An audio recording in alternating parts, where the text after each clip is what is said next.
Hare Krishna. Hare Krishna, Hare Krishna, Prabhuji, Dandot Pranam, Prabhuji. Hare Krishna Prabhuji. Hare Krishna Prabhuji. Dandot Pranam. Hare Krishna Prabhuji, Dandot Pranam. Pranam Prabhuji. Hare Krishna Prabhuji, Dandot Pranam Prabhuji. Yes, Dandot Pranam to all of you. We'll start. Already we are late by 7-8 minutes because of my. We'll start with prayers. Om Adhyana Timirandasya Jnananjana Shalakaya Chakshurunmilitam Mena Tasmai Shri Guruve Namaha. Shri Chaitanya Manobishtam Sthapitam Mena Bhutale Swayam Rupa Kadamayyam Dadati Swapadantikam Vandeham Shri Guru Shri Utapatakmalam Shri Gurum Vaishnavamscha Shri Rupam Sagrajatam Sahagana Raghunathan Vitam Tam Sajivam Sadvaitam Savadutam Parijana Sahitam Krishna Chaitanya Devam Shri Radha Krishna Padhan Sahagana Lalita Shri Vishakhan Vitamscha Namo Vishnu Padaya Krishna Prishthaya Bhutale Srimate Bhaktivedanta Swami Nitinamine Namaste Saraswati Devi Gauravani Pracharini Nirvishesha Shunyavadi Paschatya Veshatarini Namo Mahavadanyaya Krishna Prema Pradayate Krishnaya Krishna Chaitanya Namne Gauratse Namaha. He Krishna Karuna Sindhu Dinabandhu Jagatpate Gopesha Gopika Kanta Radha Kanta Namasute Tapta Kanchana Gaurangi Shri Radhe Vrindavaneshwari Vrishabhanusti Devi Pranamami Harite Vanchakalpatarurasya Kripa Sindhubhyo Cha Patitanam Pavanibhyo Vishnavibhyo Namo Namah. Jai Sri Krishna Chaitanya Prabhu Nityananda Shri Advaita Gadadhara Srivasadi Gaurabhakta Hare Krishna Krishna Krishna Hare Hare Hare Rama Rama Rama Hare Hare. So we are going to start a second part of the third section. Sometimes it is called as the fourth section also, but yes, as per the MIHC book, this third section itself, third section part B. So in the third section, till now we have been seeing comparison of knowledge. We saw mantra 9, avidya and so-called vidya. Both avidya, a person enters darkest region of ignorance. So-called vidya, still more darkest region of ignorance. And mantra 10, the result achieved by vidya is different, and the result achieved by avidya is different. We have seen that till now. And mantra 11 we have been saying Anyad Evavur Sambhava Vidya. That means what we have seen is by the balancing both vidya, like cultivating avidya and vidya in a proper way, balanced way, we can achieve immortality. We can rise above death, we can give up death, we can overcome death and achieve immortality. That is what we saw in mantra 11.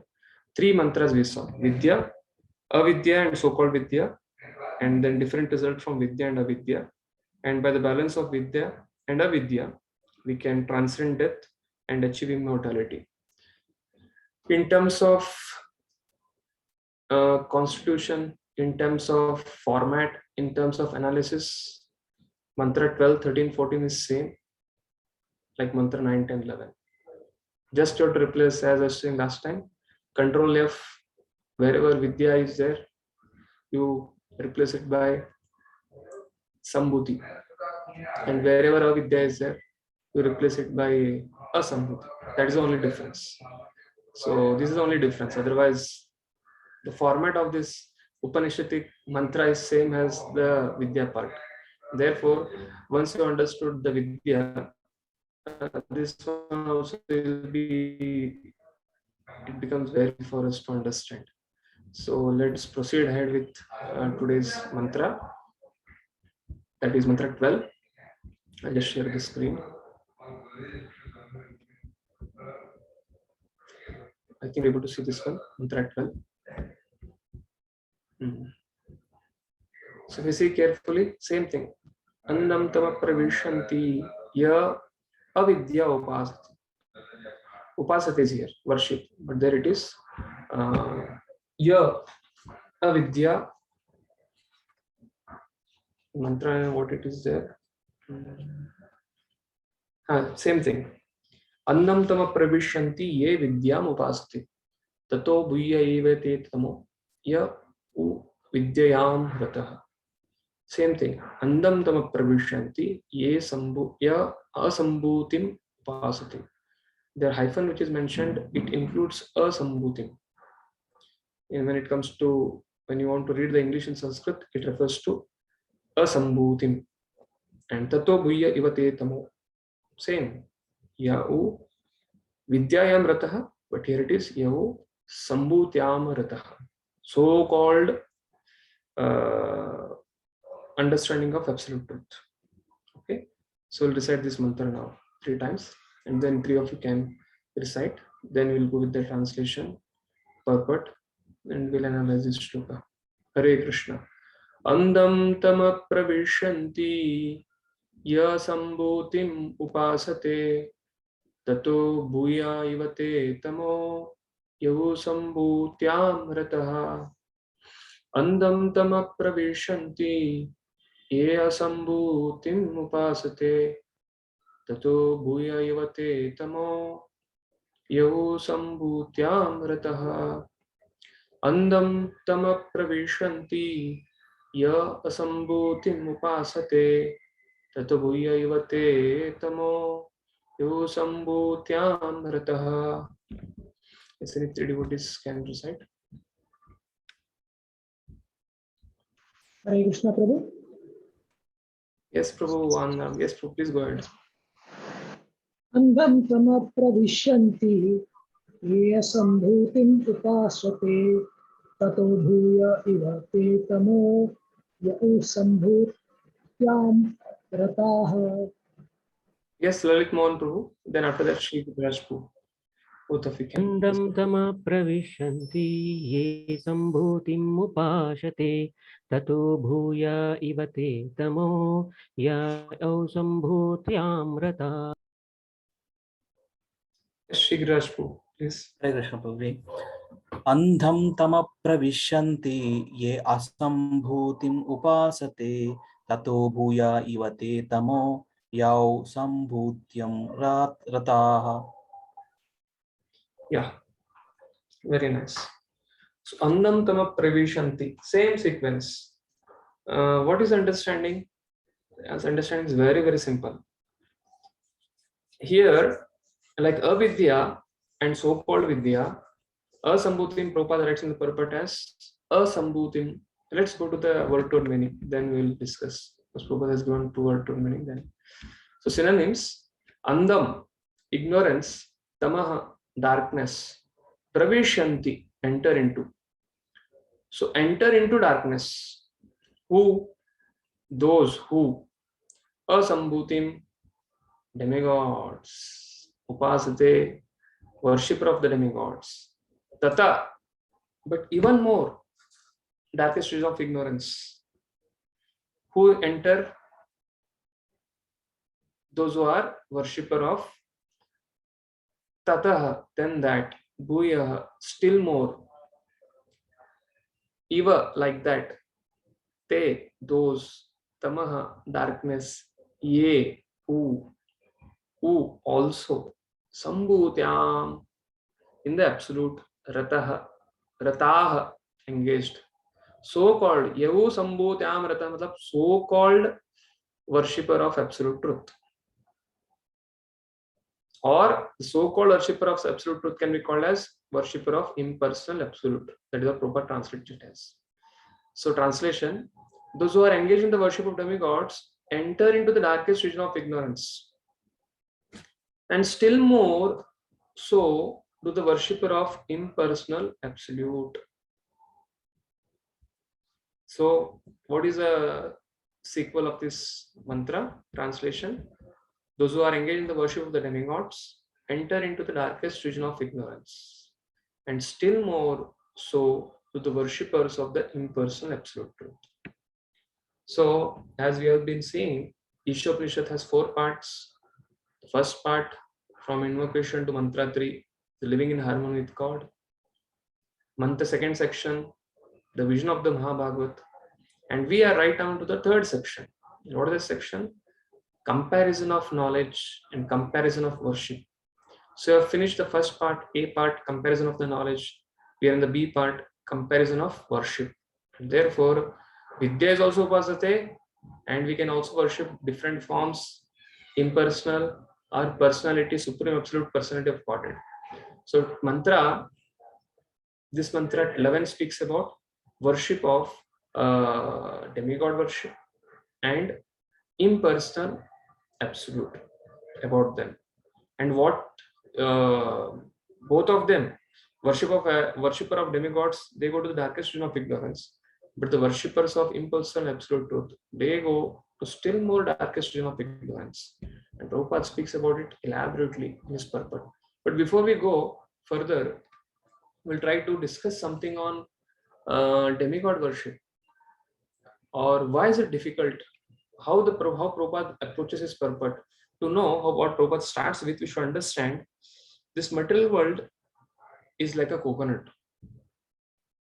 The coconut, if you see carefully, there is soft part of white portion, and there is an external covering which is very hard. Inside that, half is filled with water.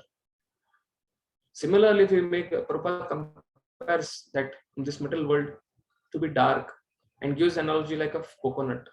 In that half portion of the water, similarly, Garbhodaka ocean is that is half filled, and on the top of the Garbhodaka ocean, Garbhodakshaya Vishnu is lying down on the Ananta Shesha, and from his navel, Lord Brahma is born. And from Lord Brahma, he hears tapaha. Actually, when he is born, he starts finding out, where am I? There is, everything is dark. He starts catching the stem of that lotus and starts climbing down. But after some time, he gets an inspirational sound called as tapaha. Then he starts doing tapasya. After that, the Chatushloki of Brahma Bhagavatam is revealed to him. And then Lord himself comes and shakes hand, the first handshake of the universe. So he tells, congratulations, for nobody can understand me by mental speculation. Initially, Brahma started thinking, what is this? Everything is dark. When we get up from a sleep mode, like we keep, most of us after our work, keep our laptop or our system in a sleep mode. But when we get up, then there is a hanging over. Everybody's hanging there. In their eyes, you can see the cursor rotating like anything. But for Brahma, it was not just a wake up. It was a waking up from the spiritual world, because the living entity who comes from spiritual world, first form is that he gets of a Brahma. So when he wakes up as Brahma, he is completely unaware of what is this new world, and then he is inquisitive, idle curiosity, and therefore he wants to climb down. But then, how much he can climb down? What is the length and span of the whole lotus stem which is rising from Lord Vishnu's navel? So Brahma was the topmost person in this material world, with his own endeavor, with his own power, with his own mental speculation, could not understand Krishna. But what he did, when he accepted the Vedic information, tapaha, then he accepted that information came from Lord Vishnu only within his heart. Then he started meditating on Lord Vishnu. And then this whole Chatushloki of Bhagavatam was revealed to him, and then Lord came and congratulated him by the handshake. Then he started creating the whole material world. Then he became the secondary creator, engineer of this world. So this is a theme what Lord Srila Prabhupada takes in this whole purpose, to make us understand that, like there is avidya and vidya, and so-called vidya. Why people don't understand what is vidya? Traditionally, right now we are in Kali Yuga, but traditionally in Satya, Treta, Dwapara, people had their own conception of even approaching Vedic literature. There was some sect called as Asuras who had some benefit, they used to accept Vedic literature. Like if you see Shukracharya and other people, they accept Vedic literature for becoming eternal. But there is certain sect of certain sect of people who accept Vedic literature for sense gratification, Vedavada. But there are certain people who are like impersonalists. And there are certain people who accept Lord Hari in his personal form. So similarly, always is different class of people have been existing. And in the whole Vedic literature, if you see, there is Karma Kanda section, there is Jnana Kanda, then there is Ashtanga, then there is Patanjali Yoga Sutra, and then there is Bhakti. Except the Bhakti cult, except the Bhakti section of the Vedic literature, not the cult, the Bhakti section of the Vedic literature, the Karma, the Jnana, and the Ashtanga, they are bewildered. How can for them, they may, like demigods, when they are suffering, they may go to Lord Hari to rescue them, to get help that, okay, here is Lord, and therefore they go on the Shvetadvipa island and then they pray to him. Brahma takes them. But still such demigods, Prabhupada will elaborate more on the purport. They become bewildered, thinking that, okay, this person who is as Vishnu, he is protecting us, but beyond, but he is not the ultimate end, but he also has a source in impersonal absolute. There's impersonal Brahma Jyoti, which is the source of this Vishnu. That is how great thinkers, philosophers, they think. And they think Lord Vishnu or Lord Krishna is formed to be made up of. It's a intermediate form or a transition form. That is the understanding. Therefore, there is a lot of confusion regarding worship. And therefore, people andam tama pravishanti ye sambhuti upasate. And therefore, they regard Lord Krishna to be a demigod, and that impersonal absolute truth is the source of him. And therefore, that is ultimate. That is how demigods even are surprised about it. And therefore, like that, even the sages and big great philosophers, rishis, are surprised about it. This is the name Srila Prabhupada starts with the purport, because it's not so easy. Taking the example of Brahma, the classic, this case of Brahma, because when he appeared, he tried with his mental speculation, but he could not come to the conclusion of Lord Krishna. But only when he accepted his advice, the form of tapa, then he started doing bhakti, then it was revealed to him, and then he compiled Brahma Samhita. Then he understood. With the same theme, Prabhupada goes ahead, that there are some category of people like demigods and sages and mystics. They cannot understand Krishna on their own powers, but only devotees really understand him by the dint of their surrender. So this is the first section which Srila Prabhupada starts the whole purport with. And after understanding, this is the cause of confusion, because Krishna cannot be understood by anyone. Why? Because based on the second section of Vishwapanishad, Lord is having inconceivable activities. And because of the inconceivable activities, all the contradictions get resolved in him. But the demigods and the sages and rishis, they are not aware of it. That is a problem. Therefore, we should understand, we should approach this section of worship of Upanishads, this section of comparison of worship with this understanding. What is our understanding? We are very fortunate to have come in the parampara of Brahma Madhva Gaudiya Sampradaya and Srila Prabhupada purports. Even if you see this section of comparison of knowledge, the way other acharyas have given the commentary on it, and the way Prabhupada has given, you can see easily that Srila Prabhupada is a revolutionary acharya. For this time, place, and circumstances, the Indian time, what is needed, he has just given in this purport. Because the purport which Prabhupada has given is something, a unique purport Prabhupada has given for this section. Till this section, Prabhupada has taken from many of the acharyas, but this section, Prabhupada, what he is giving regarding the demigod worship and impersonality is something, if you can really appreciate Srila Prabhupada, the way he has given this purport. Okay, so we'll start the purport now. Someone can volunteer to read this one, first section. So this has 3 parts. This purport has 3 parts. You can raise your hand for reading the purport. The first section is about demigods, great sages, mystics cannot understand Lord Krishna by the power, on their own powers, but devotees easily understand him by the dint of their surrender. Prabhupada mentions this first. The reason for demigod worship and the reason for impersonal absolute worship. What is the reason? Krishna cannot be understood easily. When Brahma was getting bewildered, so what to speak of so-called people of this world? Therefore, people take to demigod worship. What is the reason? What is the purpose they take to demigod worship? Prabhupada mentions there. What is the destination of the demigod worshippers and means to achieve it? Prabhupada mentions it's there. And then what is futility of the demigod planet compared to the Krishna planet? These 3 things Prabhupada mentioned in demigod worship. And then in the impersonal absolute worship, Prabhupada mentions about the faultiness of the impersonal absolute worship. The nature of the Mayavadis, impersonalists, they are ignorant. They are as good as atheists. And then in the second section, Prabhupada mentions that how impersonalists cheat foolish people who are ignorant of the Vedic literature. The third section, Prabhupada mentions these impersonalist worshippers are as good as asuras. Asuram Bhava Sambhita. Because even when Krishna kills all the demons, they also get the mukti of Asuric Mukti. They also merge in the Supreme Lord Hari. Like in the 7th canto, the discussion of Sishupal and the discussion between Yudhishthira Maharaj and Narad Muni is that only.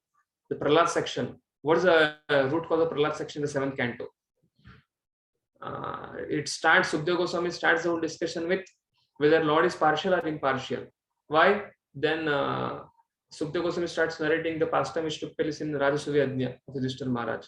That Yudhishthira Maharaj, was doing Rajasuya Yajna, and then the Shishupal came and he was blaspheming Krishna, and Krishna with his Sudarshan Chakra killed him. The whole pastime is mentioned to tell how even person who envies Krishna, he gets even a person who envies Lord Vishnu, he gets impersonalistic liberation. But in case of Krishna, it is different. Krishna is the only personality, supreme person of Godhead. When Krishna kills anyone, all of them get even, they go to spiritual world. This is the only specialty of Krishna. Jiva Goswami writes in his commentary on 10th canto when he is explaining about Lord Krishna's killing demons and other incarnations and expansions and other personalities. They, when the supreme personality in the form of, except from Krishna, anybody else kills the demons, they get impersonal liberation. But especially when supreme person of Godhead Krishna kills the demons, they go to spiritual world.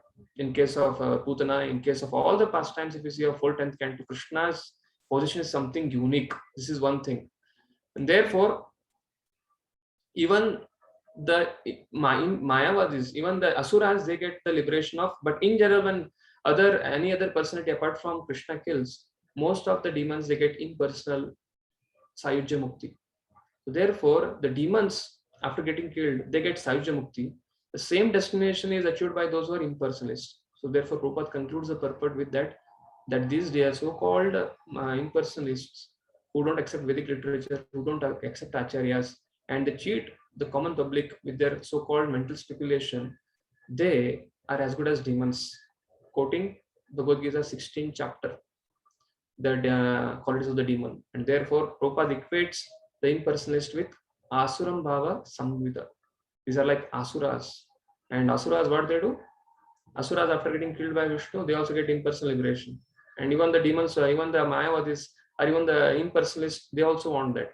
So there is not much difference between impersonalists and demons. That is how Prabhupada concludes whole purport. Yes, so with this understanding, we'll go away, navigate to the whole purport of Srila Prabhupada.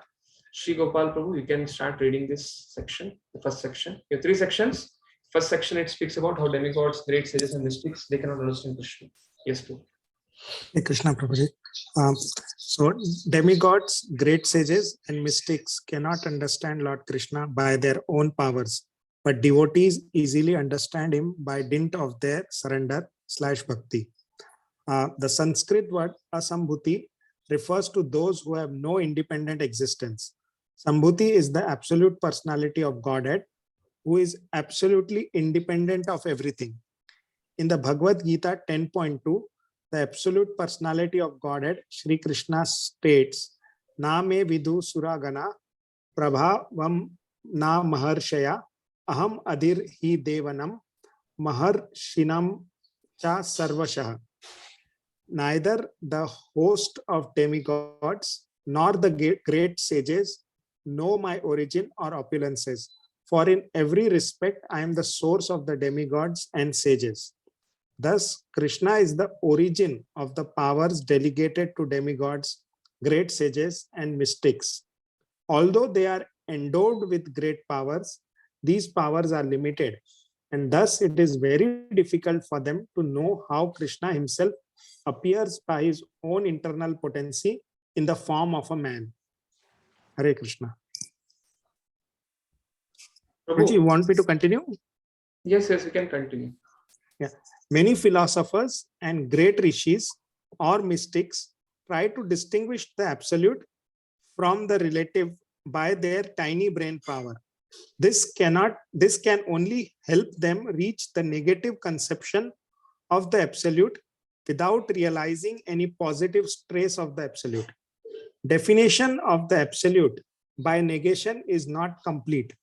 Such negative definitions lead one to create a concept of one's own. Thus, one imagines that the absolute must be formless and without qualities. Such negative qualities are simply the reversals of relative material qualities and are therefore also relative. By conceiving of the absolute in this way, one can at most reach the impersonal effulgence of God, known as Brahman. But one cannot make further progress to Bhagwan, the personality of Godhead. Okay, Prabhuji, thank you. So this is a very important section Prabhupada starts with, as I told.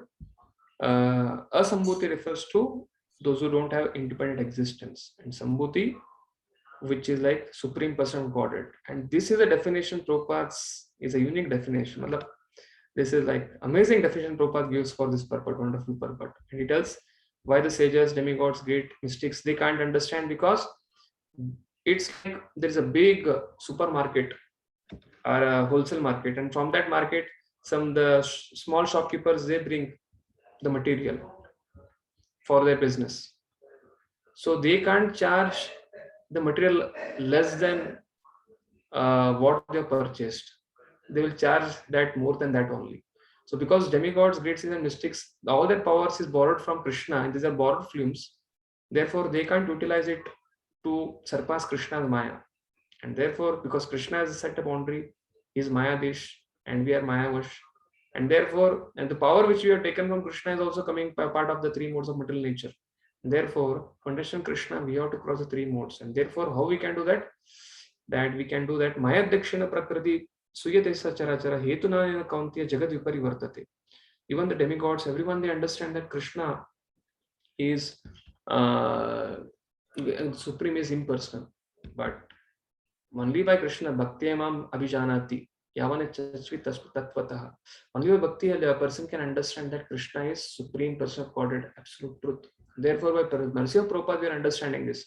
Otherwise, on our own, to understand who is God, so difficult. That is the reason Krishna descends, and that is the reason he maintains this Guru Shishya Parampara, so that living entities can come in touch with the right parampara, and they can come to the right conclusion. Otherwise, Bhunam Janmanamante. It's like, animalistic life, and then slowly a person is completely on the vikarmic level, the animalistic life, and over a period of time, when he takes birth, and slowly comes to, okay, let me approach Lord, and then approach him to the karma kanda sacrifices for demigods. Then he becomes karma kandic processes, he starts accepting it for some benefit, and slowly comes from that level to the worship of Lord Hari with some desire. He passes through Jnana, he passes through Ashtanga, and then comes to Bhakti, precinct of Bhakti for some material benefits. And then he takes up Bhakti without any material benefits. This is how the gradation happens. And therefore, why I'm telling this concept? Because this is how the gradation happens. The shloka Bhunam Janmanam Ante Jnanam Mam Prapadate. Jnanis, their whole stress is to know God based on their own mental speculation. And because they have their own mental speculation, therefore they think that because somebody is in a dharma, artha, kam, moksha, generally people come to dharma for artha so that they can enjoy. But when they don't enjoy, then they start rejecting everything, 90. That, okay, this form cannot give me happiness, my wife cannot give me happiness, and my parents cannot give me happiness, my children cannot give me happiness, anybody who's having form has no happiness, this my bodily form only cannot give me happiness. Therefore, if I have to get some happiness, that means I should be formless. They start negating everything, and therefore they think if happiness is in formless, therefore happiness is coming from Brahmasmi. Therefore, the Brahman should also be formless, and therefore they start negating. They start reversing the material qualities, but they don't understand that by conceiving of absolute in that way, one can at most reach the impersonal effulgence of God. They're like frustrated, like a cow which is burnt by fire. When it sees everything right, it becomes fearful. Like a dog on the street, when it is in it's like a puppy, and when white car completely hits its mother and the mother is dead, so every time the dog sees the big car, it starts barking at it. That is not how it happens. It will not bark at the people who are going on scooty, on some bike or something else, but when the particular color car comes, then it starts barking. So this is a very frustrated understanding of the impersonalists, where they start negating, because of which the only ultimate goal they can reach is impersonal effulgence of the God, known as Brahman. But they cannot make any further fools to the Bhagavan, the personality of Godhead. Yes, so this is what Prabhupada is saying in the first two paragraphs. We have next Mahesh Prabhu. We can read the next section, such mental speculators, from here. Yeah, sure.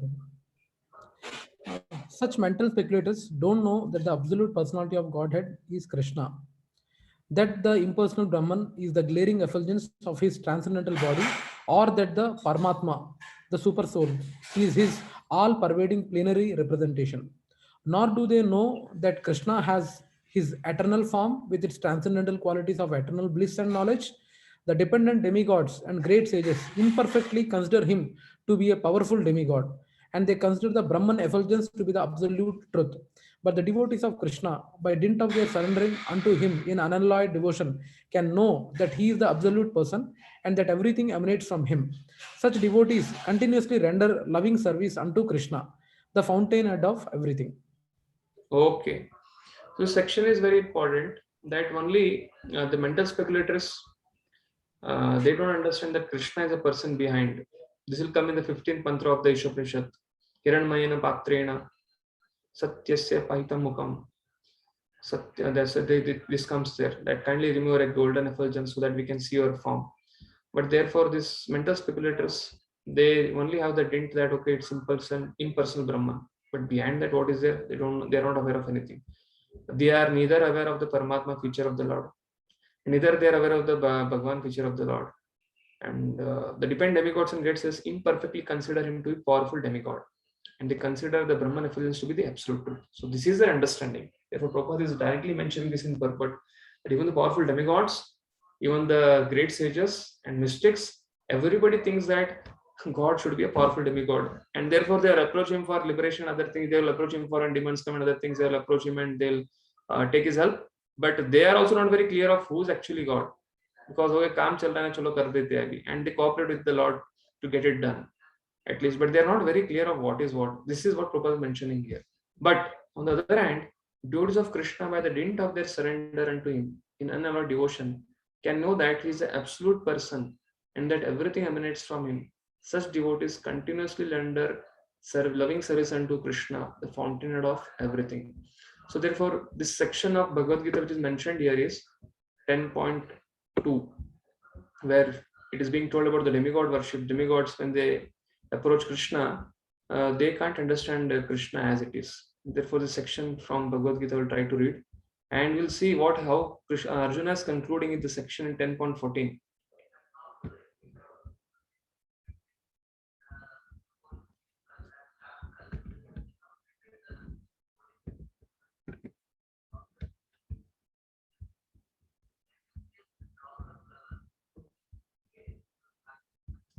This is a section, opulence of the absolute. Name vidu suraguna prabhavam nam harshaya amadiri devanam harshim cha sarvasa. Either the host of demigods or the great sages know my original opulences, for in every respect I am the source of the demigods and sages. So the Prabhupada mentions in the whole purport how Krishna is the last paragraph. I think next devotee can read the last paragraph. Who's next? I think Akinchan Prabhu, can you read the last paragraph? Because most of the men. Because most men cannot understand Krishna. Will I read? Yes, Mataji. Please read. Something is Yeah. Because most men, yes, Hare Krishna Prabhu. Because most men cannot understand Krishna in his actual situation. Out of his causeless mercy, he descends to show favor to such speculators.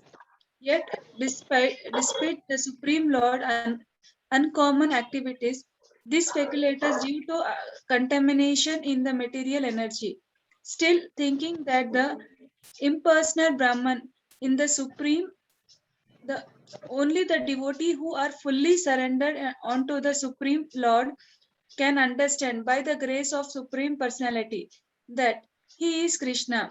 The devotee of the Lord do not bother about the impersonal Brahman conception of God.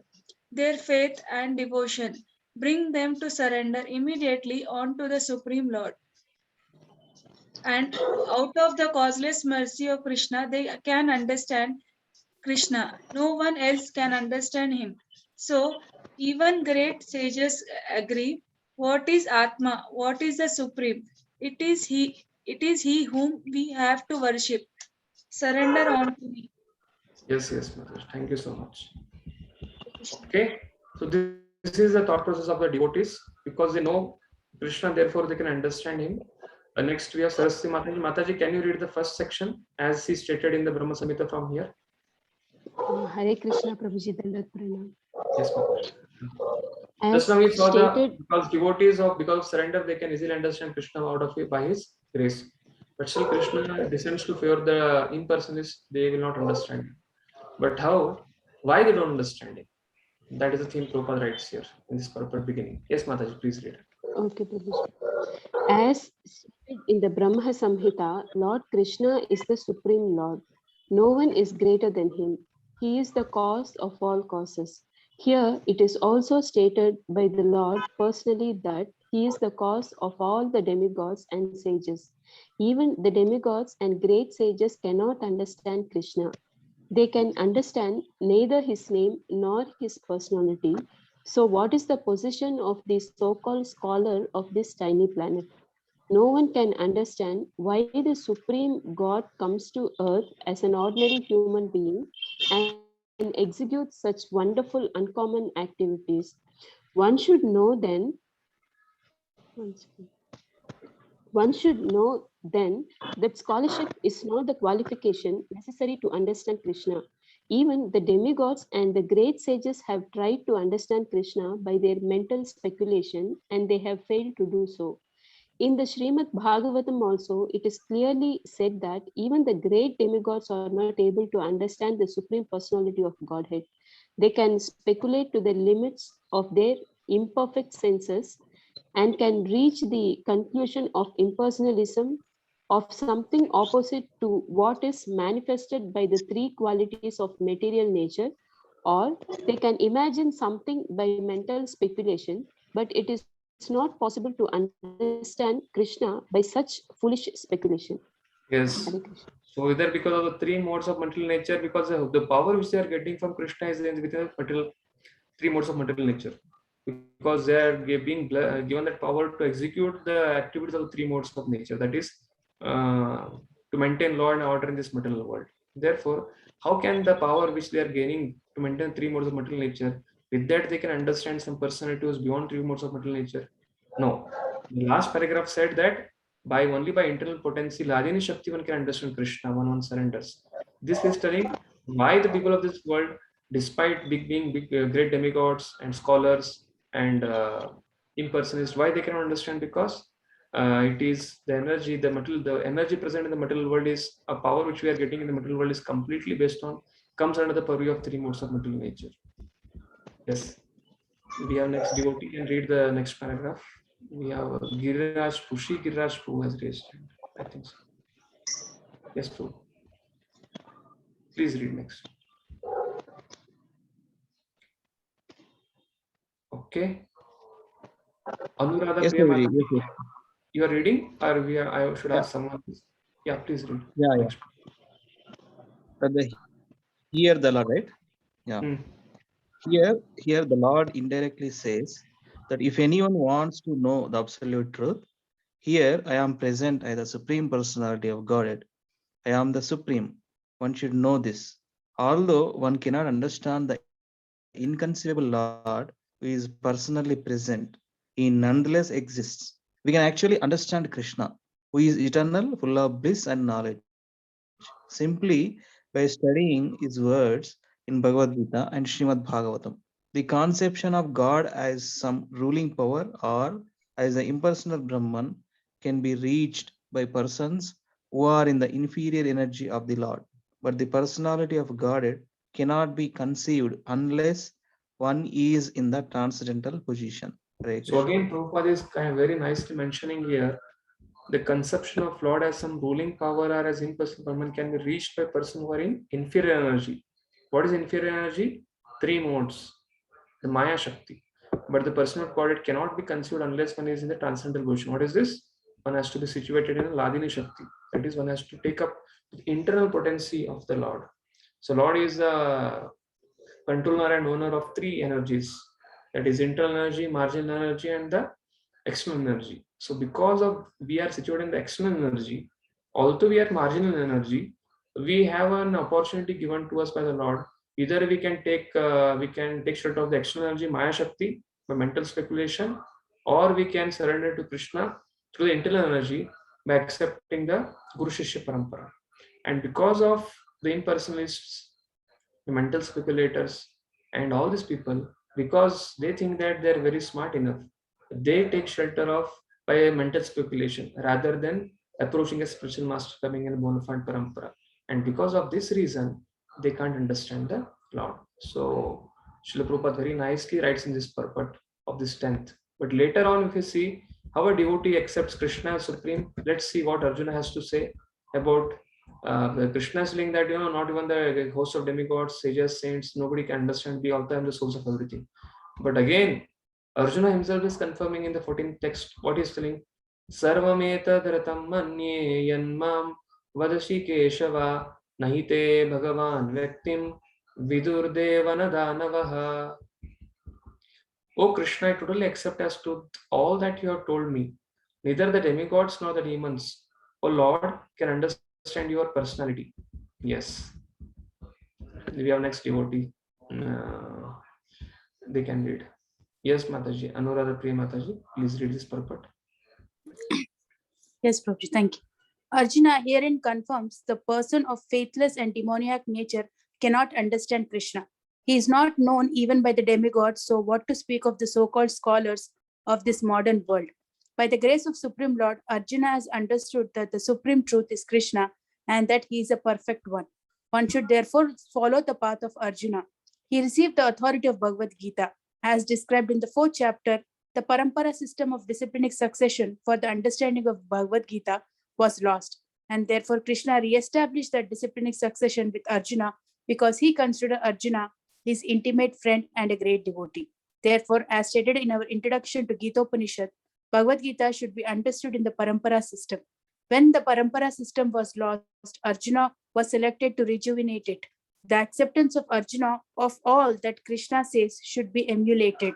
Then we can understand the essence of Bhagavad Gita, and then only can we understand that Krishna is the supreme personality of Godhead. Surrender unto me.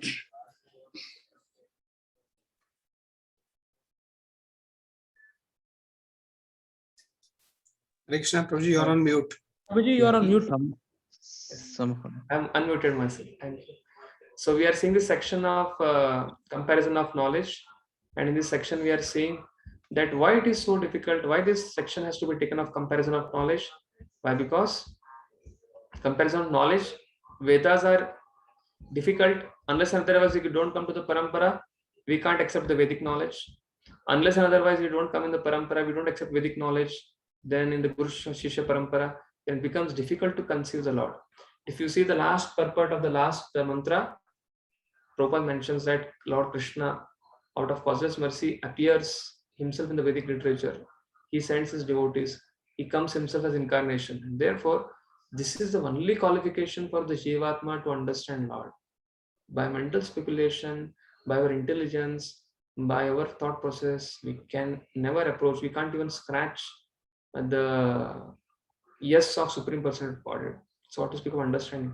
With big qualified personality to Lord Brahma, they could not understand. So how we can? So we should not become bewildered when we see that some very great person as a leader of a big spiritual organization or who is very, very well known, he is speaking something different. He is something speaking contrary to Prabhupada purpose. We should not get bewildered. We should not get bewildered when some great scientists and scholars, they are trying to speak something which is contrary to Prabhupada purpose. But we should understand that Prabhupada purports are whatever we are getting in Guru Shishya Parampara, these are absolute truth. These are Veda Vakyam.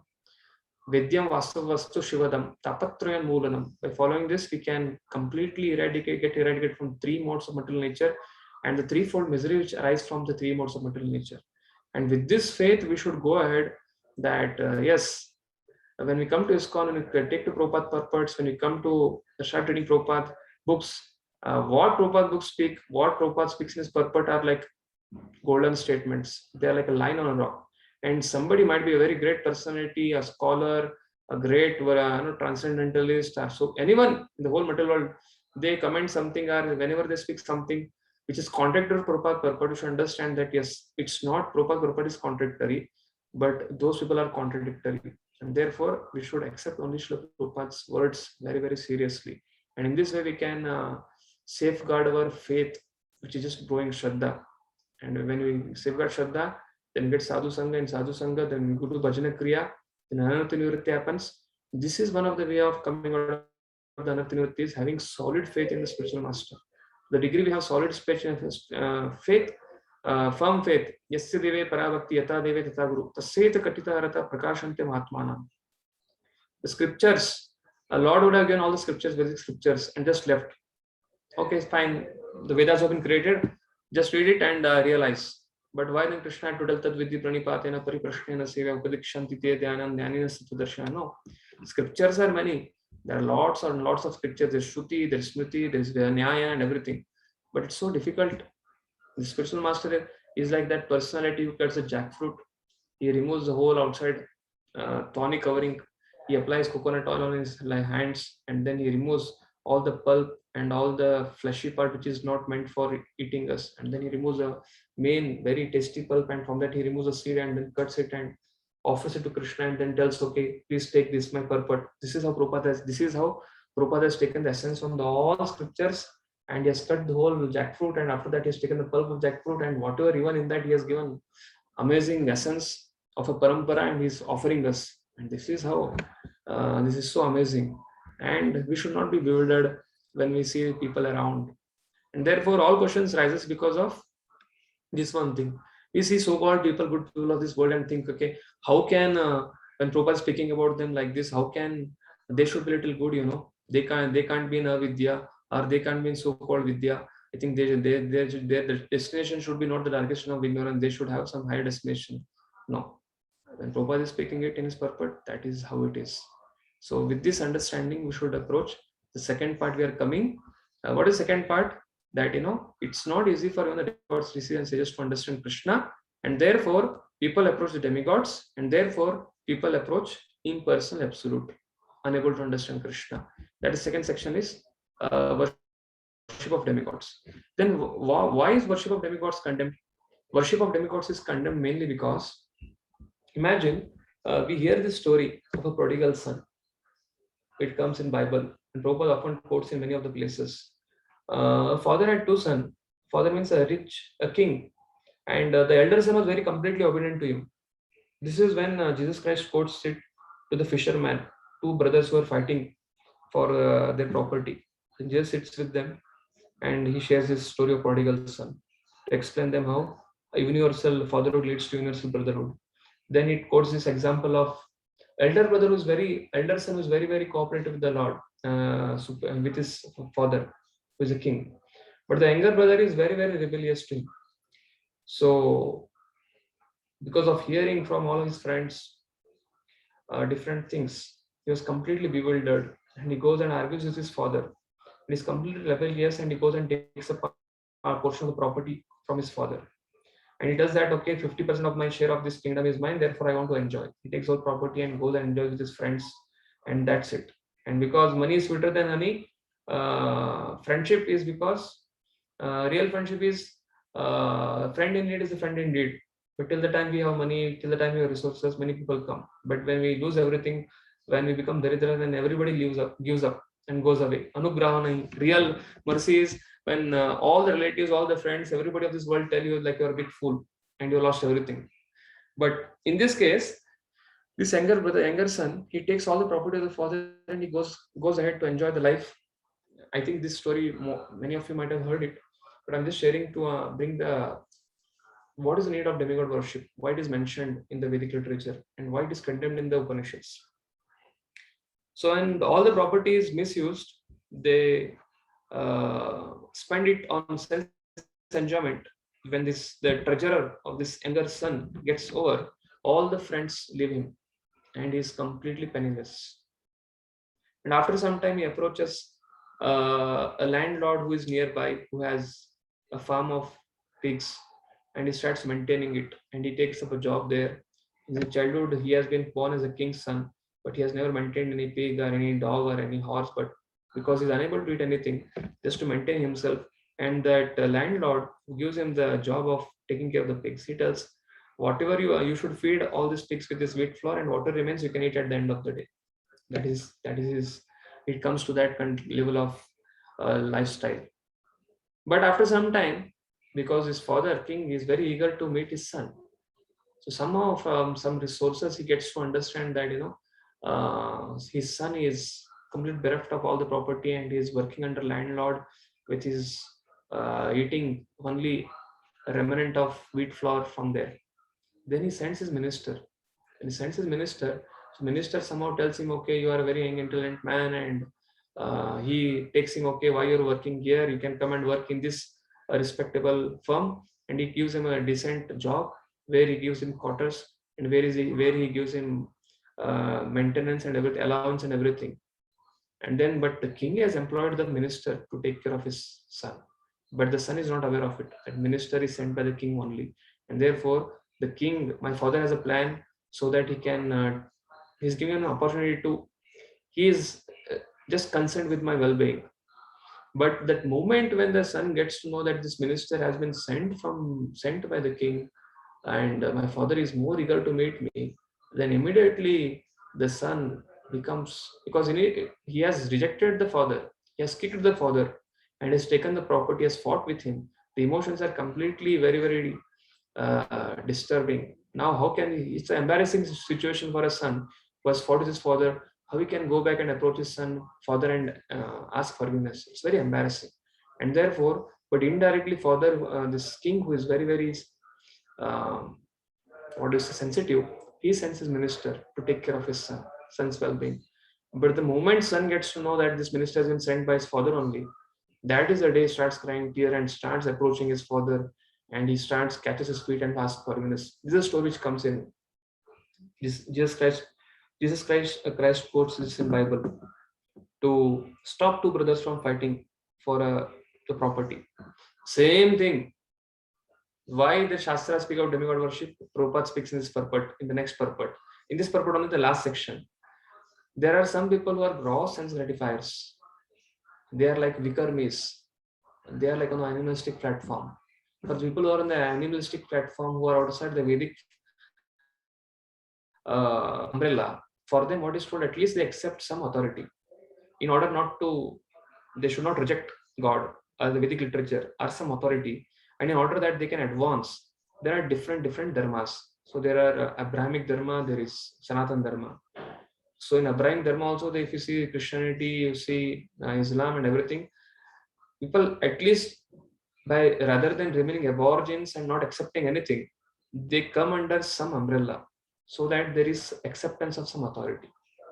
And similarly, a step higher than that is a Sanatan dharma, where people in the beginning stage, they accept that, okay, Lord will take care of us. But who is that Lord? It's not very clear. They approach different demigods. For what? Out of their unintelligent people, bewildered by immediate result, they want Sukha Sampati Garave Nashtamite Tinka. I should get a good wife, I should get a good child, I should get money, I should get this, I should get that. I want. So for their wants, they accept dharma for artha, so that they can get kama. So this dharma, artha, kama, moksha, this purusha artha, they come under the Vedic umbrella. This is a step higher than the previous umbrella. And therefore, the demigod worship is mentioned in the Karmakanda section. And therefore, the Vedic literature mentioned about worshipping demigods for dharma. If you do, you'll get artha, so that you can become satisfy your sense gratification. And slowly, dharma, artha, kama. But a person cannot still enjoy kama, get frustrated, instead doing 90-90. Then he comes to the Upanishadic view, Jnana Kanda section. And then the Ishopanishad, when he reads all the Upanishad Kanda, then he comes to this Yajurveda part. When he starts reading Ishopanishad, he comes to the understanding, okay, Isha Vashamidam Sarvam Yatkincham Jagatyam Jagat Tena Raktena Bhumjitam Agrada Kashishuddham. So you should understand this Ishopanishad literature is for a person it is in a Jnana Kanda.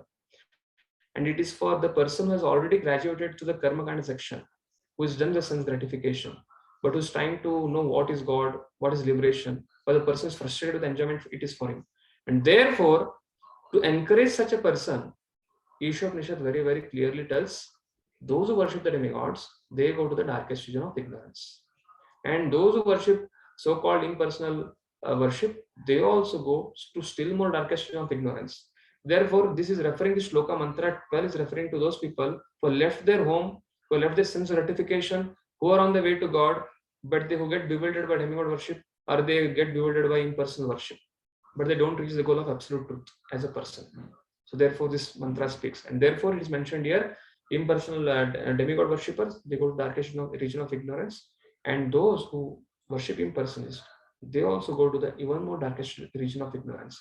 And with this thought process, when we read the Prabhupada purport, this becomes very clear to us. Yes, is mentioned in Shastras, but it is for those people, like some father is having a child, 2 children. The first son is very, very smart. He gets 80-90%. He comes and tells the father, Father, I got 60% in the 10th exam or a board exam. And there is a son, second son, who is just passing with average 35 marks. He's just passing with 35-40 marks. He comes and tells the father, I got 60%. So what will be the response of the father to both the sons? What will be the response of the father to both the sons? Surely for the first son, father is going to become angry. You are getting 85% distinction and now you're getting, you should get high honors with 90-95% and you're getting 60%. You are full number one. And therefore, when you come to Upanishad, when demigod worship comes, that is how the Shastras tell. You fool number one, you are already supposed to worship Lord Vishnu, you are coming and worshiping demigods. You don't have any sense. You'll go to darkest region of ignorance. But somebody who is out of the outside of Vedic paradigm, or somebody is on the precinct of Karma Kanda, the Karma Kanda scriptures encourage him. Okay, you are only on 35% now. You're just a Vikarmi. So better accept some authority and do demigod worship, and you get purified so that you can come gradually from Karma Kanda, Jnana Kanda, Upasana Kanda, Karma Kanda, Upasana Kanda, Jnana Kanda, then Ashtanga, then you can come to Bhakti. Therefore, we should understand this, and therefore this is the same principle we should also follow. If somebody can take up Krishna consciousness in their life, we should very clearly tell them, okay, demigod worship, futility of it, and other things. If we know by understanding, if you have set maturity when we approach some people, we should not rather unnecessarily condemn demigod worship. Because what will happen is that we break the faith of that person in the particular demigod, and neither he takes up bhakti. So he doesn't take up bhakti also, and he becomes bewildered with demigod worship also, and he becomes what? He becomes a vikarmi. Therefore, we have to be very, very careful doing our preaching. And especially the greatest havoc which is created in India is that when immature devotees, in the name of preaching, they condemn demigod worship immaturely.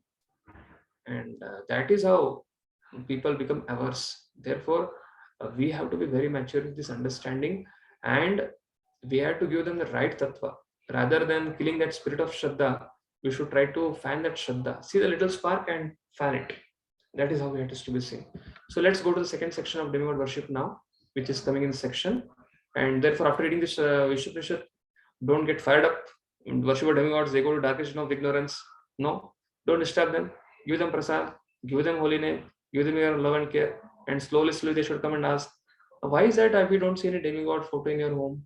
Why is it that we never see you going to demigod temple? Then you can tell them, okay, you are unqualified now. This is section. Okay, this is a thing. This is how graduation happens. And slowly, when you give love and care, and then we bring people in Krishna consciousness, when they should ask, and then you tell them. Let them start doing at least some part. Let them start. Therefore, there are 3 sections now. The 4 sections. First is Vikarmi, outside the Vedic paradigm. The second section is Karma Kanda. He goes to demigod for material benefit. Third section is people come to Krishna for material benefits. Sakama Bhakti. The last is Ananya Bhakti. So we have got Ananya Bhakti in our Prabhupada books. But you should see people we are approaching are from Vikarmis, people who we are approaching are on Karma Kanda, people whom we are approaching on Sakama Karma. And seeing that particular graduation, we should approach different people differently. And that is what Madhyamadikari does. Madhyamadikari approaches different people differently. With Lord, he has pure love. He worships him out of pure love. The devotees, he has good friendship. With the innocent, he preaches. With the envious, he is upeksha. He stays away from them. The same thing, we should see which gradation of people we are approaching to. And based on that, we should try to speak this concept of demigod worship to them so that they can gradually come to Krishna's lotus feet. Yes, who will read this section next? We have, I think Anuradha Priya Mataji has just now read. We will go ahead with Deepa Mataji. Yes, Mataji, please go ahead with this. Next we have Kinchanna Priya Prabhu, and then we have Praveen Prabhu. Hare Krishna Prabhuji, Dandavat Pranam. One who worships the demigods and attains to their material planets still remains in the darkest region of the universe. Motive behind worshipping demigods. In the Bhagavad Gita 7.20 to 23, it is said that only unintelligent, bewildered persons driven by a strong desire for sense gratification Worship the demigods for the temporary relief of temporary problems.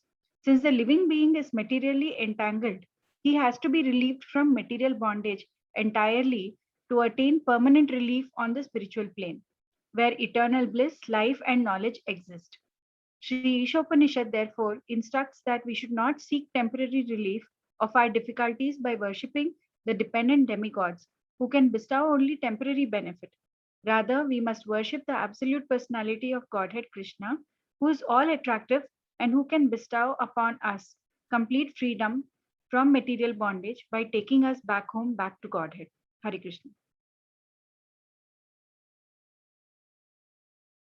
So this section of motive beyond demigod worship, this section 7:20-23 will come in your Bhagavad Gita section of Bhakti Shastri.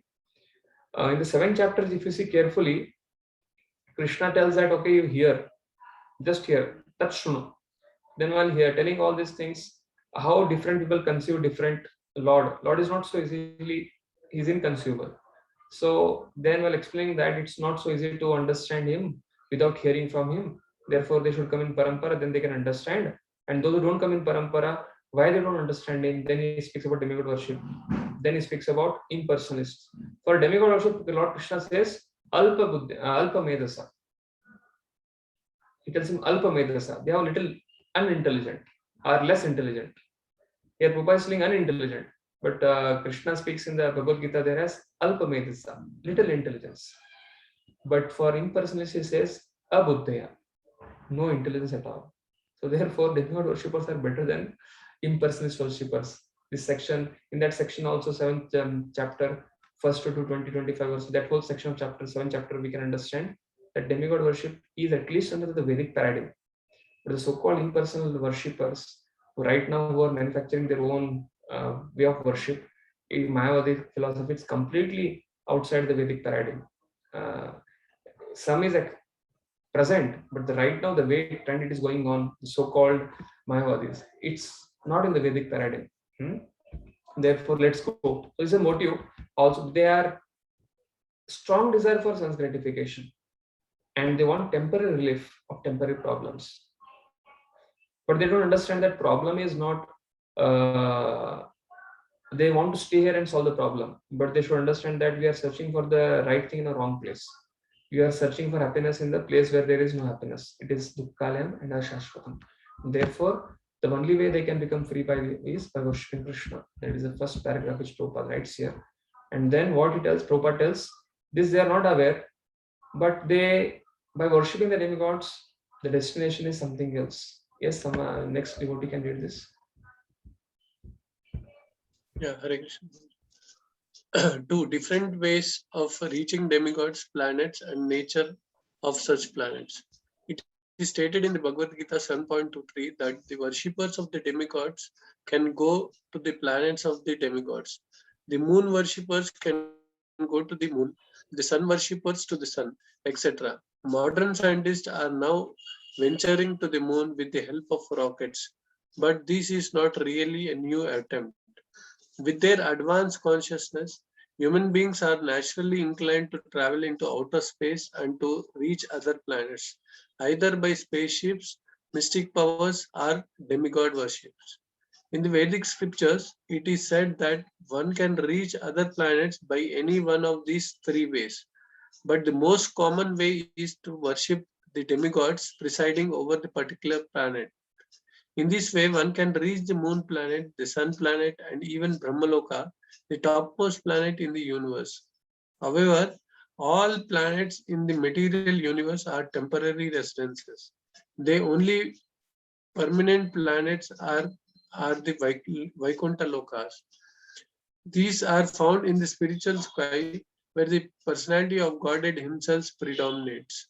As Lord Krishna states in the Bhagavad Gita 8.16. Abrahma bhuno loka punar avarnita Arjuna mam upyante ke kaunteya punar janma na videyate. From the highest planet of material world down to the lowest, all the places of misery wherein repeated birth and death take place. But one who attains my abode, O son of Kunti, never takes birth again. Hare Krishna. Therefore, here Prabhupada speaks in this paragraph. What he speaks? First paragraph we saw motive and demigod worshippers. They want quick benefit, temporary problems, temporary stopgap solutions. In this, Prabhupada speaks, we have three different ways to reach demigod planets. Prabhupada speaks about either by spaceship, mystic power, demigod worship. But the general trend is by demigod worship. What is the nature of the such planets? They are temporary residences, and therefore solution is permanent Vaikuntha Loka is the only place. He quotes Bhagavata Shloka 8.16 that from Patala to Brahmaloka everything is a temporary place, and therefore one has to approach Krishna. Yes, we have next devotee. You can read the next section. Yes. The problem of life cannot be solved by reaching planets of demigods within dark material universe, but by reaching effulgent kingdom of God. Sri Isopnishad points out that one who worships the demigods and attains to their material planets still remains in the darkest region of the universe. The whole universe is covered by the gigantic material elements. It is just like a coconut covered by a shell and half filled with water.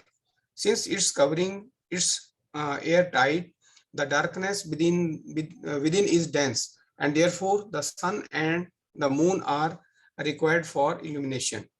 Outside the universe is the vast and unlimited Brahma Jyoti expansion, which is filled with the Vaikuntha Lokas.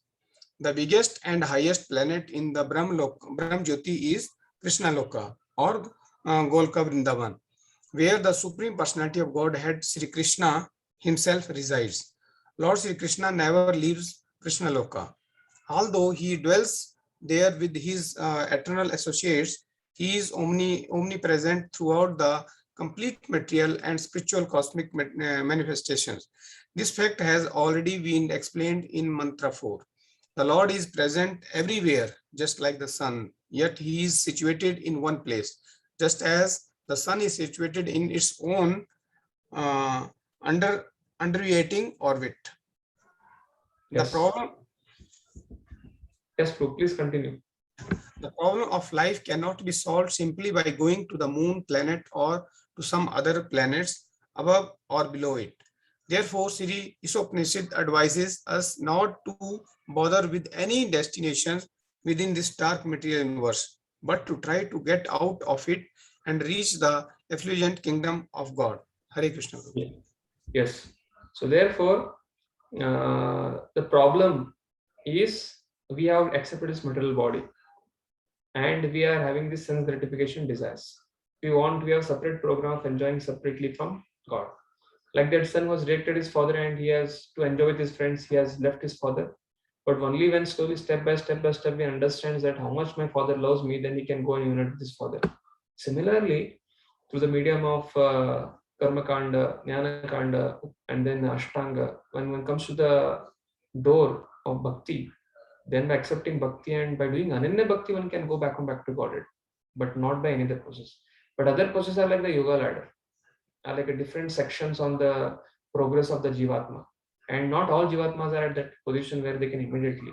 So therefore, when you preach, different people are at their different level, and therefore, those who are done with their practice, and you suddenly preach someone and they come up and take up to chanting 16 rounds.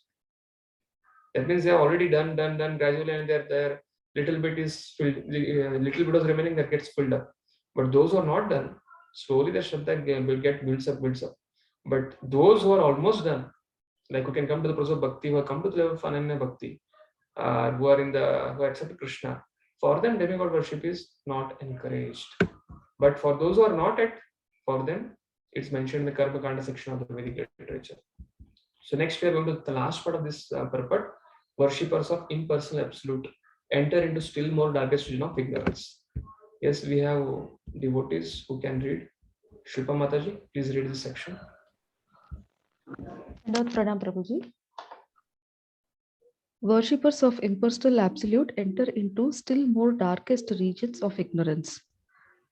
In utter Ignorance, the personalists support the atheist by stressing the impersonal aspect of the Supreme Lord. There are many pseudo worshippers who become religionists only for the sake of name and fame. Such pseudo religionists do not wish to get out of this universe and reach the spiritual sky. They only want to maintain the status quo in the material world under the garb of worshipping the Lord. The atheists and impersonalists lead such foolish pseudo religionists into the darkest regions by preaching the cult of atheism. The atheists directly deny the existence of the Supreme Personality of Godhead, and the impersonalists support the atheist by stressing the impersonal aspect of the Supreme Lord. Thus far, we have not come across any mantra in Sri Ishopanishad in which the Supreme Personality of Godhead is denied. It is said that he can run faster than anyone. Those who are running after other planets are certainly persons, and if the Lord can run faster than all of them, how can he be impersonal? The impersonal conception of the Supreme Lord is another form of ignorance arising from an imperfect conception of the absolute truth. Hare Krishna. Yes, Manoj. Thank you so much. Therefore, in utter ignorance, the impersonalists support the atheist by stressing the impersonal aspect of the Supreme Lord. The word Prabhupada uses here are so choosy. There are many pseudo worshippers. This is speaking about the audience. In this world, many people are atheists, are vikarmis. But there are some so-called people who want to show themselves as very spiritual, but they are pseudo worshippers and who become religionists for the sake of name and fame, damba darpa. And their goal is not what? They don't want to get out of the material universe and reach the spiritual sky. So this is a section of people in the society, in this human form, in this world. And what they do for name and fame, they approach. They don't want to pay the price. If you go to Janin Parampara, you have to give up meditating, you have to give up illicit sex, you have to give up gambling, you have to follow regular principles, you have to stop tea, coffee, you have to stop different worship, you have to stop all those things. They don't want to pay the price. People who are sure that they will pay the price, they will take a parampara system. But those who don't get into parampara system, but who don't want to pay the price genuinely, so they accept so-called impersonalist atheists. Why? Lobi guru lalchi chela. Dono ka narak mein thelam thela. The cheaters want to be cheated, and therefore there are so-called people who are cheaters, who who open an organization, who become their self-styled gurus, and they accept such pseudo worshippers. There is an audience which is pseudo worshippers. They are the spiritual masters who are impersonalists, and both of them they meet where in such organization. And therefore, Prabhupada is telling here, impersonalists are as good as atheists because both of them condemn the form of the Lord. The atheists directly deny the existence of the God. The impersonalists, they stress on the impersonal aspect of the Lord, but it is under ignorance. Prabhupada continues again continues the so-called pseudo worshippers who are the audience of such impersonalists here. So here, the second section, Prabhupada speaks how they want to be cheated and how the impersonalists cheat the foolish persons who are ignorant of the Vedic wisdom. They don't want to pay the price, therefore they get cheated, and they cheat and they get cheated. Cheaters, they get cheated. People who want to pay the price, they don't get cheated, they will get genuine. So this is how it works based on Shraddha. If somebody is genuine, you get genuine guru. If somebody is like tricky, wishy-washy person, he gets a person who cheats him. Therefore, we should not become very sorry about such people. Yes. We have next what you can read. We have Vanilla Mataji, please read next section, because I think Giraj too has read twice. Hare If you are Krishna. not available, yeah, please read quickly. We have very less time. Personals cheat the foolish persons who ignorant of Vedic wisdom. The ignorant pseudo-religionists and the manufacturers of so-called incarnations who directly violate the Vedic injunctions are liable to enter into the darkest region of the universe because they mislead those who follow them. These impersonalists generally pose themselves as incarnations of God to the foolish persons who have no knowledge of the Vedic wisdom. If such foolish persons have any knowledge at all, it is more dangerous in their hands than ignorance itself. Such impersonalists do not worship the demigods according to the scriptural recommendations. In the scriptures, there are recommendations for worshipping demigods under certain circumstances, but at the same time, the scriptures state that there is normally no need for this. In Bhagavad Gita 7.23, it is clearly stated that the results derived from worshipping the demigods are not permanent.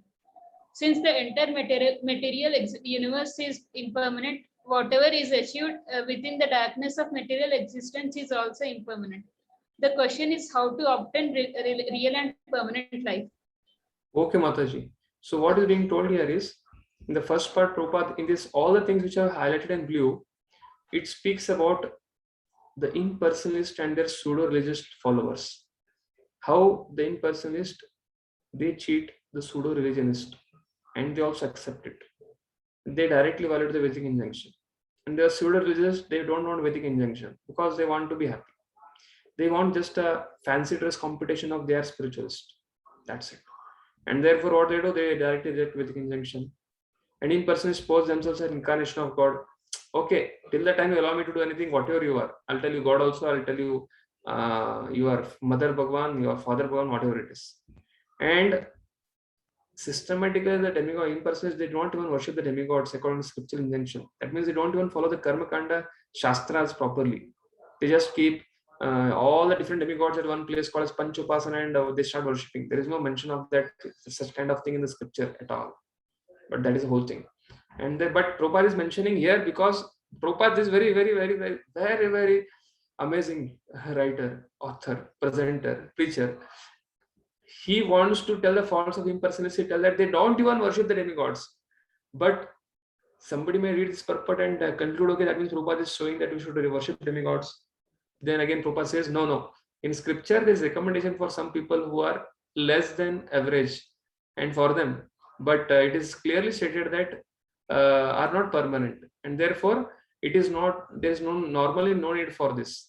Basically, those are already crossed the Dhyana and they are coming to the Bhakti process.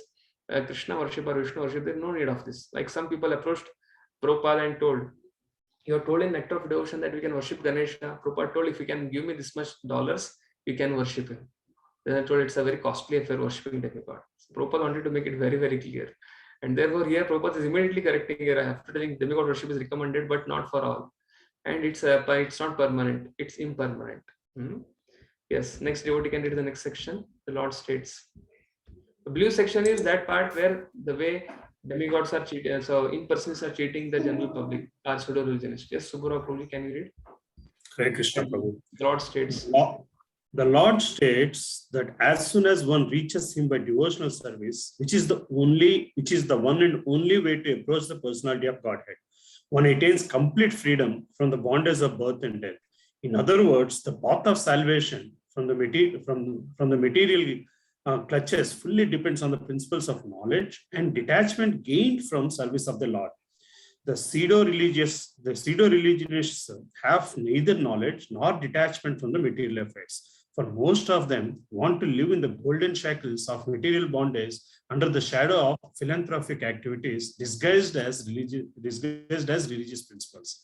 By a false display of religious sentiments, they present a show of devotional service while indulging in all sorts of immoral activities.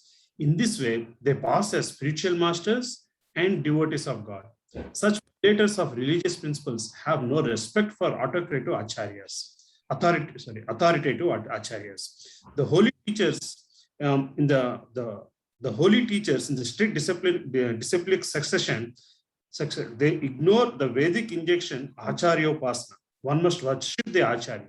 And Krishna's statement in Bhagavad Gita 4.2, Evam Parampara Praptam, the supreme science of God is received through the disciplic succession. Instead, to mislead the people in general, they themselves become so-called acharyas, but do not even follow the principles of acharyas. Hare Krishna. Yes.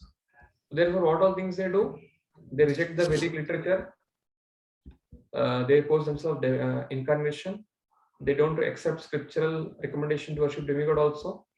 And then they make they open philanthropic society. They do samaj seva. They do charity and they call it as religious principle. And they display, they may do some so-called kirtan also. They may some on Dasara or some other day, they can try to do some so-called get together and do a display of religious sentiment and show devotional service while engaging in some sort of immoral activities. Like, okay, leave it, not an issue. Such violators of religious principle have no respect for authoritative acharyas. They told, okay, they start, whoever is very bona fide, they start rejecting them, telling that this person is very, he's not biased, he's speaking something else. They start telling the great acharyas, they start calling them ill names. Therefore, they reject worship of acharyas called acharya upasana, and instead they themselves become as acharyas. So what Srila Prabhupada is claiming them, Prabhupada quotes from Bhagavad Gita, 16 chapter 19, 20th verse, such so-called impersonalists and their followers pseudo-religionists, their destination is hell, because they get the same destination which Krishna is giving to the demons, which Vishnu is giving to the demons. Because when Krishna gives the demons, they get sarup, and they get a personal form in the spiritual world. But when Vishnu kills, they get impersonal liberation. Yes, we have next devotee. We can conclude this section now. We have last minute. Satyadev Prabhu, please read. Krishna Prabhu. The impersonalists who are envious demons in the grab of religious propagandists shall be thrown into the darkest regions of the hell. These rogues are the most dangerous elements in the human society, because there is no religion, no religious government. They escape punishment by the law of the state. They cannot, however, escape the law of the Supreme, who has clearly declared in Bhagavad Gita that envious demons in the grab of religious propagandists shall be thrown into the darkest regions of the hell. Bhagavad Gita 16.19 and 20. The Ishopanishad confirms that these pseudo-religious are heading towards the most obnoxious place in the universe after the completing of their spiritual master business, which they conduct simply for sense gratification. Hare Krishna. Yes, Prabhupada tells what? These rogues are the more dangerous elements. And because there is no sense, because government is not Krishna conscious, government is not coming in parampara, therefore they escape. But they will not escape Krishna's government, universal government. And the Krishna is telling, okay, such foolish people, I cast them to the hell. And they may, because of their obnoxious activities and becoming so-called spiritual master business and doing all kind of sense gratification, what will happen to them? Lobi Guru, Lalchi Chela, Duron ka nark mein Telam Thela. So this is for today, for mantra 12, because it's a very, very important mantra, very, very relevant for the Indians, and therefore I devoted this today's whole mantra 12 for this section of Ishopanishad. So once we have given this whole time for this 12 mantra, I think 13 and 14 will is the conclusion. Like initially for Vidya and Avidya and 12, 9 and 10 we took in one section, and then for 11 we took elaborately. Similarly for 12 I have given time. So this is one of the biggest purport of the Ishopanishad, having 17 paragraphs. The next is also a little biggest.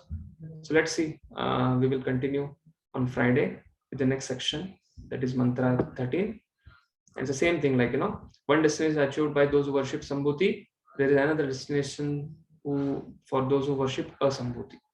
So any questions any devotees have?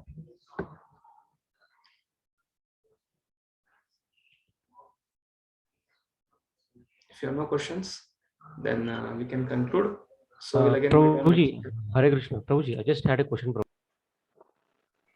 Yes, Prabhuji, Lalit Mohan Prabhu. Prabhuji, what is the difference or the thin line or difference between worshipping and respecting, Prabhuji? Worshipping demigods and respecting them. What is the thin line difference which we can, from the point of view of bhakti? Worshipping means your Shraddha is involved there. Worshipping means you seek protection. Worshipping means basically what is the thin line is, when we are practicing as practitioners of Krishna consciousness, when difficulties come in our life, when Krishna tests us like amazing teacher, He sees whether we are only taking shelter of him like Ananya Bhakti, completely worshipping him, taking shelter, taking his holy names, taking shelter of devotees or not.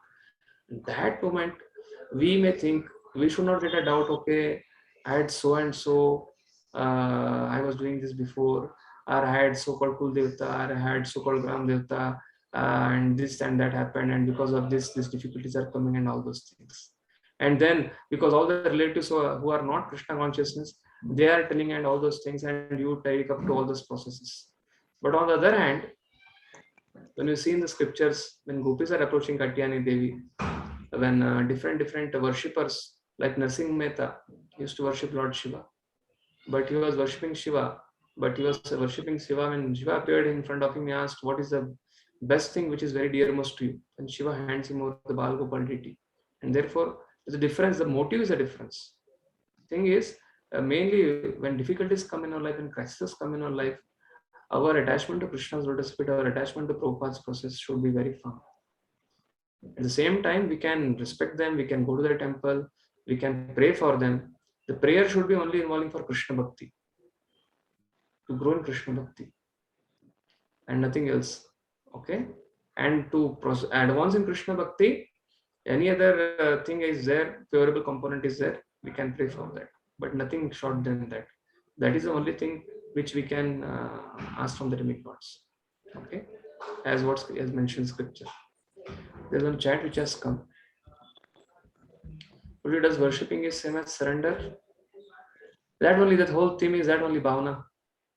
It's about what you are taking shelter. You are taking shelter in the demigods, thinking that, like, what is the thought process? I explained it, therefore I gave so much time on the 10th chapter of Bhagavad Gita, 2nd verse and 14th verse, and then I spoke elaborately in the beginning.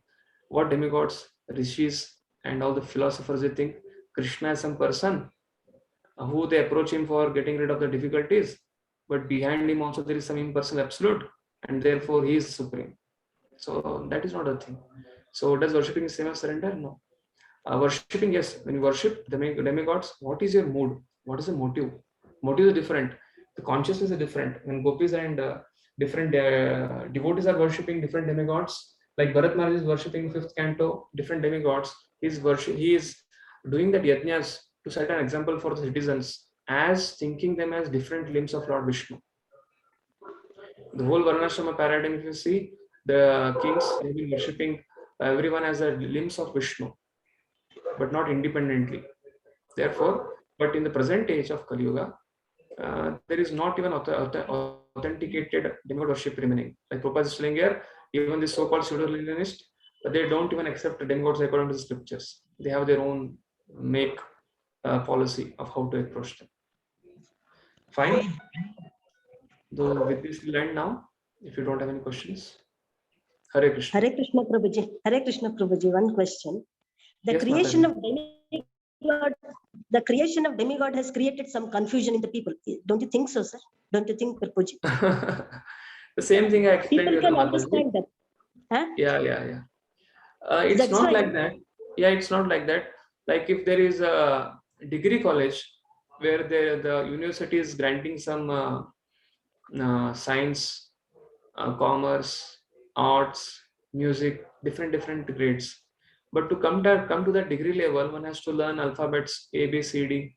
Then he has to form sentences. He has to go to kindergarten. Then he has to go to the primary school. Then he has to go to the high school. Then he has to go to inter, and then he can come to the degree, and then he can come to the post graduation. Then he can come to the PhD. So similarly, this is what I have been telling. Like most of the people who come to the material world are completely envious of Lord, and they want to simply enjoy their senses. So they are like on the lowest platform called as Vikarmis. They're on the animistic level. But the whole propaganda of Krishna when it comes to this material world, Yada Dharmasya, or when he sends scriptures, the whole propaganda of Vyasadeva compiling scripture or the Vedas being compiled in the Shruti form or in the book form is to bring these rebellious souls to under some authority, under some umbrella. You tell me, people don't worship demigods and they don't accept any god and they roam as atheists. That is better? Or they accept some Vedic literature in Karma Kanda and they accept the authority of the Vedas and they start doing some yajna and they get okay, they come to Lord demigod and they get their desires fulfilled. Which is better?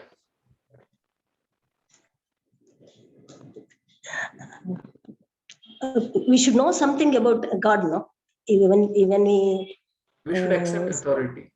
We should accept. We should accept the authority. Yeah. Only thing is we making the normal people understand that you have to go to Krishna when there is the middleman, like then they just go to them only. But they have to understand that through him they can go to Krishna also.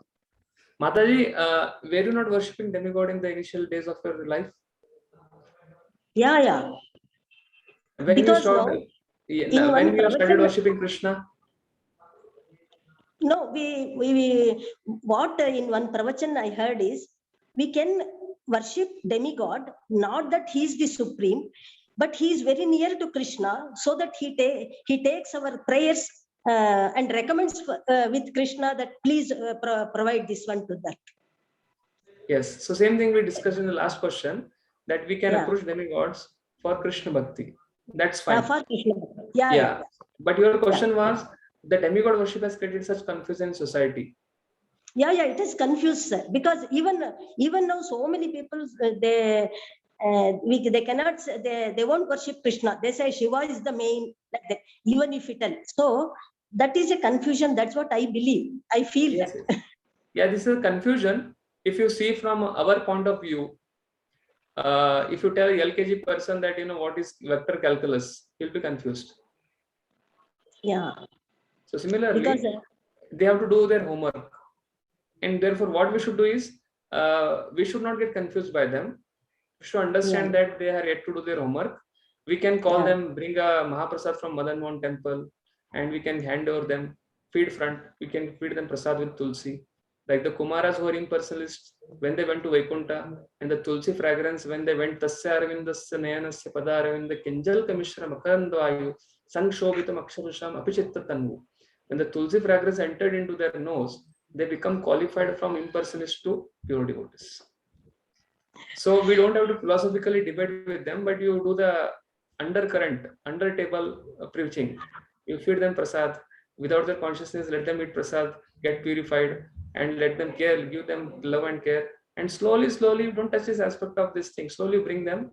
If they are really, they'll accept it. And one point of time, actually, main thing what we should not do is that this is creating confusion. We catch that only. Like when we go in the initial phase of my Krishna consciousness, when I used to go to juniors hostel in the second year, when they were in first year, I used to go and see there are so many sets of gods. And immediately myself and many of my batchmates used to go and condemn them. Oh, what is this? Krishna is supreme and this and that. And that was the last day of the program. And then over a period of time, I understood over a period of time, no, let them chant Hare Krishna. Let them come to programs. And like all of us used to worship demigods. But we can come to the level of accepting only Krishna because our superiors give that space to us. Therefore, we also should give space to those people and give the positive aspect of Krishna consciousness. But it's not a confusion, it's a journey. It's a journey. It's an ongoing journey. Like this first standard, the second standard, the third standard. Similarly, demigod worship is also part of the Vedic system for the Karma Kanda section of the Vedic literature. Okay, Mataji? This is the law of Krishna because Krishna is only giving that Shraddha for the demigod worshipper in him. Like the father only sends a minister to take care of the son without the son's knowledge. Father Krishna only sends the demigods and he only reinforces as a worshipper's Shraddha in the particular demigod. The Shraddha which the demigod worshipper is having in the demigod, Krishna only is giving that Shraddha to that person. But once he accepts that Vedic authority, he gets purified and then he comes to Krishna gradually. Okay? Thank you, Prabhuji. Hare Krishna. Srila Prabhupada ki Jai. Jai. Jai. Bhaktivinoda ki Jai. So we'll meet on Friday Jai. at 6:30. Leland, do you have any announcement? Prabhuji, actually, you have to forgive me that even I didn't attend. There were almost 3 classes in between. We all were distributing Srimad Bhagavatams. And as a whole group, this year we have done a decent job. Jai. I heard almost 200 Bhagavatam sets you are distributed. I was getting used. Now, what is that count? 226. Okay, 226. 26 more. Very nice. It was a big team effort, and we are very excited that His Grace Radhesham Prabhu will be giving his hands on Sunday evening. So, Prabhuji, please forgive me. I'll be regular. Prabhuji. I've been like getting around. Please forgive me. Probably it's like you are setting standards for everyone. Although you are quite senior in terms of your age and in your preaching and accomplishment, I'm being embarrassed to speak in front of you. So you should accept my shortcomings like elder brother and correct me. Can give me feedbacks. Prabhuji, this gray hair is just a burden. No knowledge, no realization. So please don't say such words. I'll be very happy to host you sometime in Hyderabad when you come. But I'll be regular again to the classes. Thank you, Prabhuji. Thank you for pardoning my sins. Hare Krishna. Srila Prabhupada ki jai. Vanchakalpataruvyasya kripa sindhubhyo vacha pattanam